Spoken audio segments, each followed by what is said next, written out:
السلام عليكم ورحمة الله وبركاته. ازيكم حبايبي؟ عاملين ايه؟ اخباركم ايه؟ وحشتوني كتير كتير كتير. قبل ما ابدا الفيديو ما تنسوش تدوسوا سبسكرايب للقناه وتفعلوا زر الجرس علشان يوصل لكم كل جديد.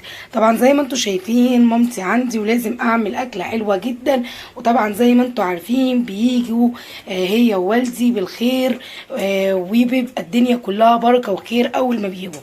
طبعا انا قلت اعمل ممبار معانا، هنعمل ممبار كده سريع، وعندي كله هعمله ني في ني، وادي الرز هنعمله كله ني في ني علشان نبتدي نعمل حاجه. اول حاجه غسلت معايا الممبار وقلبت وش ودار ونضفته كويس جدا ونقعته في دقيق وليمون.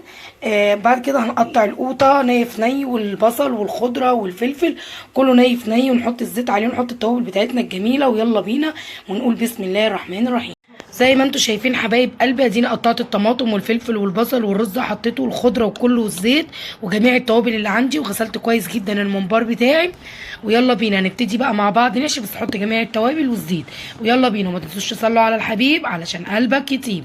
زي ما انتم شايفين خلاص بنبتدي نحشي اهون.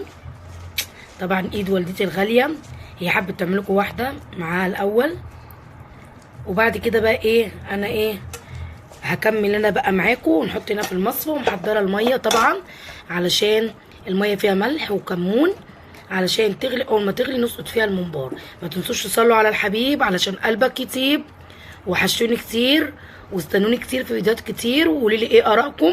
طبعا الاكله دي احنا من عشاق الممبار. زي ما انتم شايفين حبايب قلبي حضرت الميه بتاعتي المغليه، هي غليت اهي، حطيت الملح والكمون، هبتدي ان انا اسقط بقى الممبار فيها. زي ما انتم شايفين خلاص حطيته على النار، وهو زي ما انتم شايفين بقى كل السمنيه بتاعته نزلت. هوطي النار عليه واسيبه يستوي مع نفسه. زي ما انتم شايفين بسم الله ما شاء الله طلعت الممبار كله بسم الله ما شاء الله. ابتدي بقى ان انا اقلي في الزيت، بنضف بقى كده واحده واحده.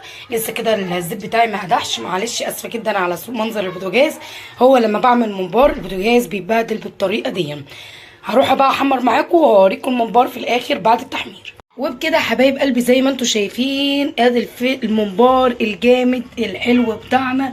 يا رب يكون فيديو النهارده عجبكم. ما تنسوش تدوسوا سبسكرايب للقناه وتفعلوا زر الجرس علشان يوصل لكم كل جديد. اشوفكم على خير ومع السلامه وباي باي.